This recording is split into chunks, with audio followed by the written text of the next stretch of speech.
probable cause, your rights change with the stop. Of course, your civil rights never be violated. That's why we get into probable cause. What was the reason for the stop?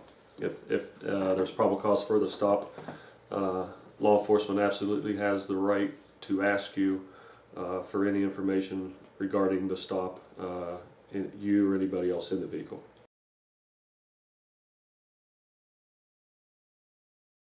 Anytime there's an emergency vehicle behind you, the law requires you to pull over to the right as soon as you safely can and let that either fire truck, ambulance, or police officer by.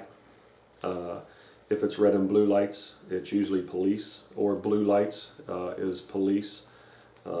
At that point, if they don't come around you, they will either tell you over an intercom or hand signal you to pull over, or they may approach you at that point.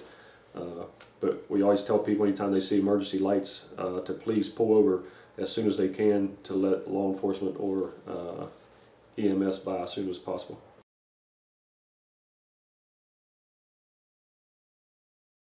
It all depends.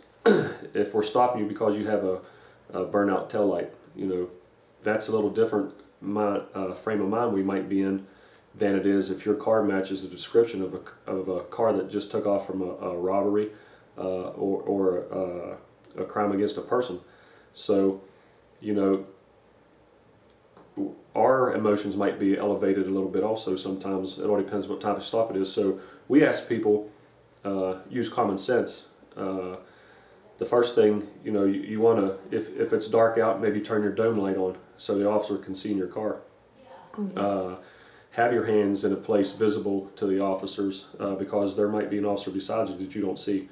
So we just ask people to use some common sense. With safety involved, we want to see everybody's hands. And usually if you can just sit there and the officer's going to tell you what he wants you to do, whether he wants your license, insurance, registration, or if he has a couple questions to ask you.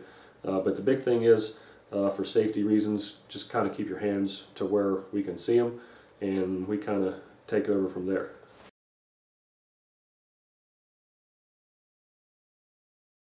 Probable cause is if we have a reason to believe that there's a crime being committed. Probable cause on a traffic stop is a reason to stop that vehicle, whether we see or believe that something is going wrong or taking there's a violation of the law, whether it's a burnout tail light, headlight, expired registration, expired motor vehicle inspection, the car's swerving, drifting, if we think it's a possible DUI, any reason that legally to stop somebody, that's your probable cause, just to see that you do have a reason to make that traffic stop.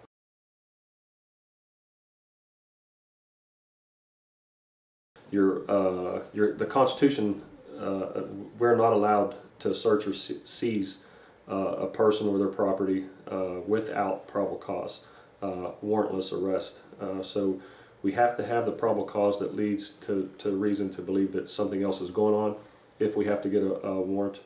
But you have to have probable cause to make a traffic stop. Whether it's information from dispatch saying that the person in that vehicle is wanted or just committed a crime, that's probable cause. And like we said before, if there's anything on your vehicle, motor vehicle law that you're in violation of, that's probable cause. Yeah, we really can't do nothing without probable cause. And the way the easiest way to talk about probable cause is if we have a reason to make the stop, or we believe that somebody's safety might be in jeopardy, well, that's still probable cause. So, without that reason or probable cause, there's not a whole lot we can do.